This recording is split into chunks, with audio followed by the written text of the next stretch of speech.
Let your body settle now. Your shoulders. Notice how they have drifted a little higher than they need to be. Let them sink, slowly. Your hands, wherever they lie open at your sides, folded across you. They are not gripping anything tonight, just resting. Your jaw, loosen it, the smallest softening at the hinge. Let your tongue rest low and easy. Your feet, heavy and quiet, a little warmth gathered there beneath the blanket. And the blanket along the whole length of you. Its weight is kind. It already knows your shape. You are already here.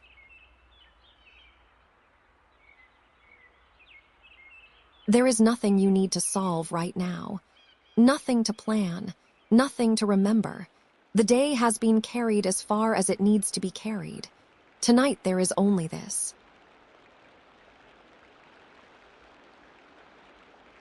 And as you breathe, the breath comes in slow and a little cool, and out even slower.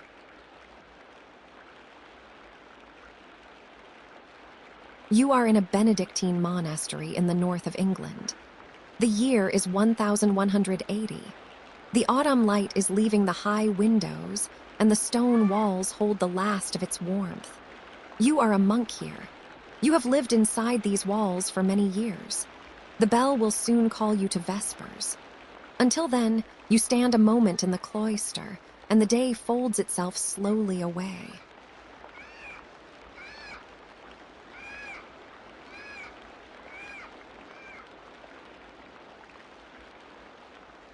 The cloister is a square walk of stone, 4 covered passages around an open garden at the center. The columns are short and round, paired along the inner edge. The arches above are plain and unornamented. You walk slowly along the north walk, where the last sun of the day has just left the wall. The stone is cool through the soles of your sandals. The garth at the center, the small square garden, is laid out in 4 beds around a stone well. Lavender and rosemary on the south side, where the sun rests longest. A bed of sage and hyssop. A bed of small flowers gone over for the year. The well in the middle has a low wall of mossed stone, with a rope and a worn oak bucket. A single drop falls back into the dark as you pass, and you hear it land a long way down, and then the silence closes again. The sky above the garth is going from pale gold to a deeper gray blue. A few rooks turn in slow circles above the church tower and settle, one by one, into the tall elms beyond the wall. The arches frame the garden, one and then the next, like the slow turning of pages.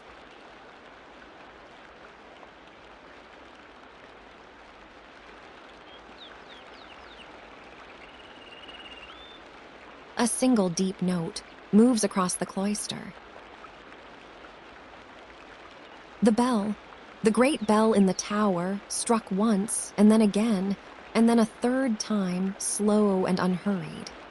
You feel it in your chest before you feel it in your ears. It is the call to Vespers, the office of evening. The other brothers begin to appear from the other walks. They come quietly, hoods raised, hands tucked into the wide sleeves of their black habits. No one speaks. The bell speaks for all of you. You turn toward the church door under a low, arched porch.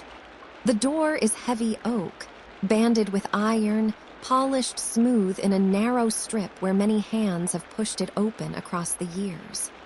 You raise your hand. The wood is warm where so many palms have lain. You step inside. The bell sounds once more, settling, and then it is still.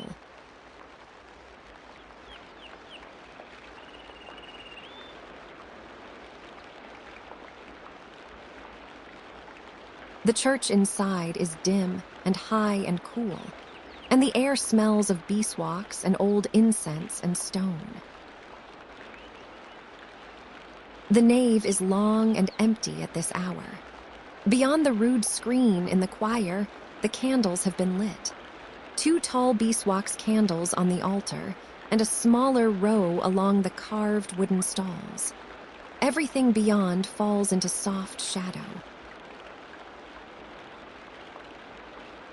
You take your place on the north side. The wood is worn smooth where you have stood and sat across many years. You know the grain of it as you know your own hand. The cantor gives the opening note, and the chant begins. Deus in adiutorium meum intend. The Latin words are the same as they were yesterday and as they will be tomorrow. The voices rise together, plain and unadorned, one long line passing between the 2 sides of the choir. You sing. Your voice is one voice among many. The chant rises and falls with your breath, slow and even like the breathing of a single quiet animal.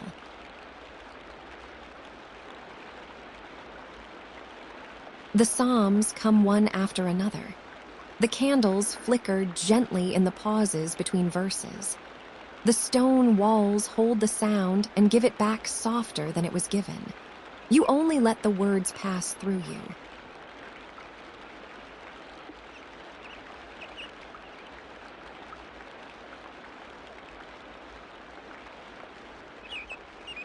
When Vespers is finished, the brothers leave the choir in silence and disperse to their evening tasks before supper.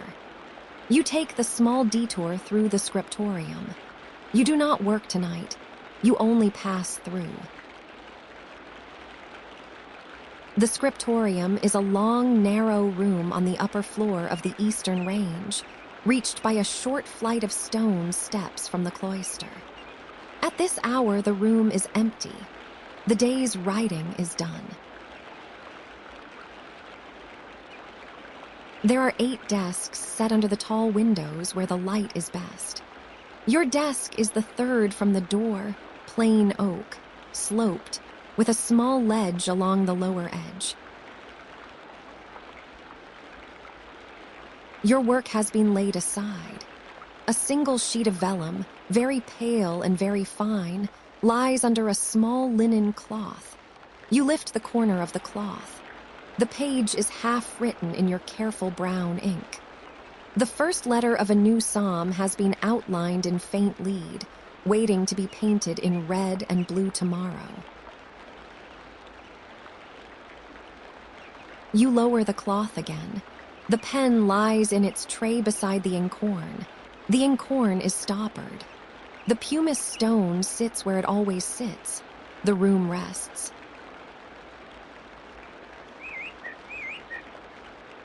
There is nothing you need to solve right now. Nothing to copy, nothing to correct. The page will wait. The work will be there in the morning when the good light comes again.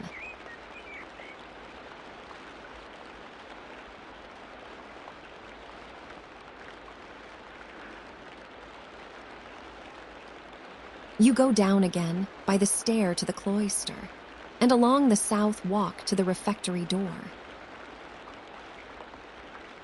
The refectory is a long, high-ceilinged hall with 2 wooden tables and a small dais at the far end where the abbot sits. The brothers are already gathering, finding their places along the benches in silence. You take yours. The supper is simple, as every supper is. A wooden bowl of pottage, barley and a few peas and a little onion. A small round of dark bread, baked in the abbey ovens. A wooden cup of small ale, weak and slightly sweet. A little honey on the bread tonight, because the bees have done well this year. From a small wooden pulpit set into the wall, a brother reads aloud, tonight a passage from the lives of the saints in a quiet, steady voice. You listen without quite listening. The words wash over you. The bread is rough and good and warm. The pottage is plain and filling. The honey is sweet on your tongue.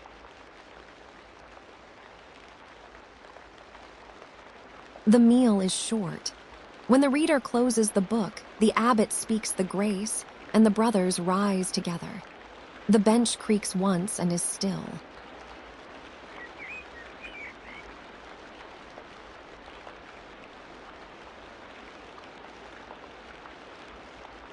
After supper, when the dishes have been gathered and carried away, the bell sounds again, lower and softer than before.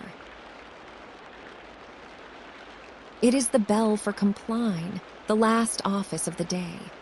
The brothers return to the church. The cloister is darker now. 2 horn lanterns have been lit along the south walk, and their light moves with you as you pass. Inside, only a few of the choir candles are lit. The nave is in deep shadow. The cantor begins. The Psalms of Compline are familiar to you the way your own breath is familiar. In pace in idipsum dormium et requiescem.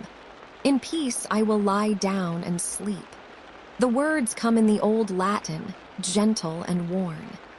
The brothers sing them with you, and the church holds the sound, and the candles flicker very slowly.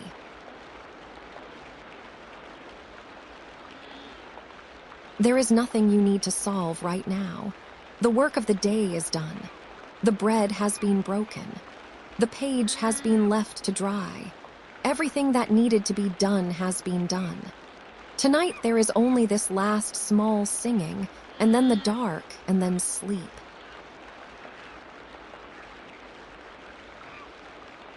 The chant slows. The voices lower.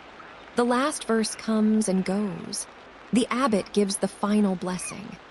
A small bell sounds once. Then the great silence begins, the silence that holds until after the first office of the morning.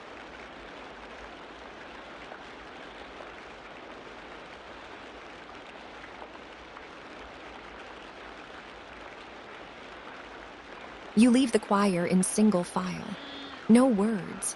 No sound but the soft sound of sandals on stone. At the corner of the south transept, a narrow stairway rises directly from the church to the dorter above. The night stair.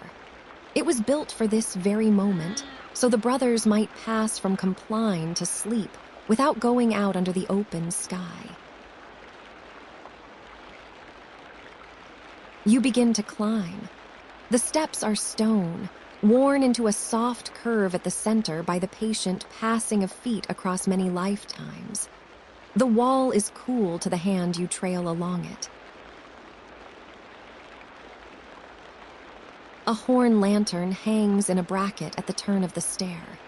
Your shadow lengthens and shortens against the wall as you pass.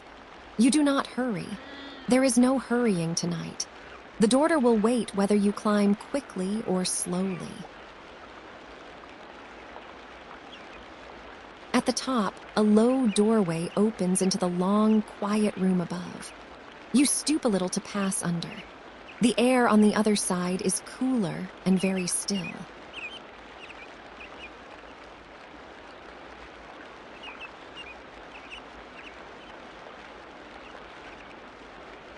The dorter is a long hall under a high, open timber roof. A row of low straw pallets runs along each of the 2 long walls, each with a small wooden chest at its foot for the brothers' few belongings. Your pallet is the 7th from the east end. The lantern at the door is the only light. The other brothers move quietly to their places. No one speaks. You sit on the edge of the pallet. The straw beneath the rough woolen cover shifts a little to take your weight. It smells faintly of the field where it was cut last summer, dry and grassy and warm. You unfasten your sandals and set them at the foot of the chest. You loosen the cord at your waist. You do not take off your habit. The brothers sleep in their habits, ready for the night office in the small hours. You lower yourself onto the pallet. You draw the blanket up to your chest.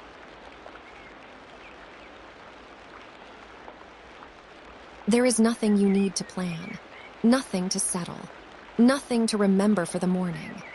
Just now there is only the straw beneath you and the blanket above you and the quiet of the long room.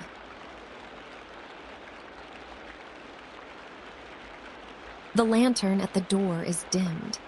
The room sinks gently into the dark. Around you, very softly, you can hear the slow, even breathing of the other brothers settling towards sleep. The sound is like a wind moving in a far-off wood.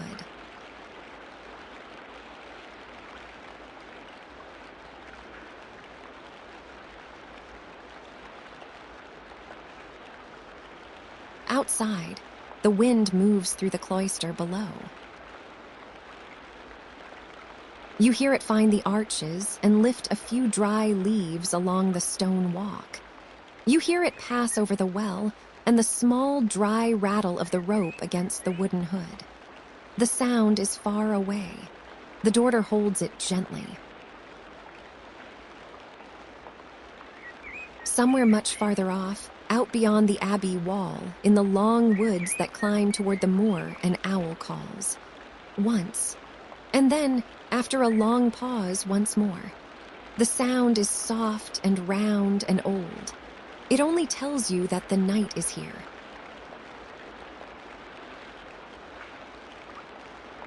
Your shoulders have lowered a little further without your noticing. Your jaw is soft.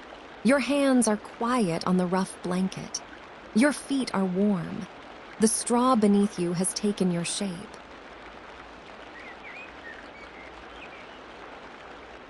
There is nothing in the long night that needs anything from you. The candles in the church are out. The pages of the scriptorium are covered. The garden is dark. The kitchen fire is banked. The bell will not sound again for many hours.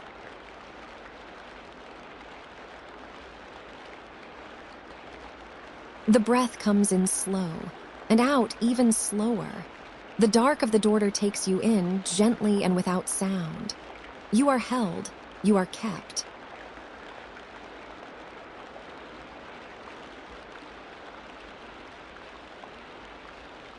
The wind keeps its quiet rhythm, and you let go.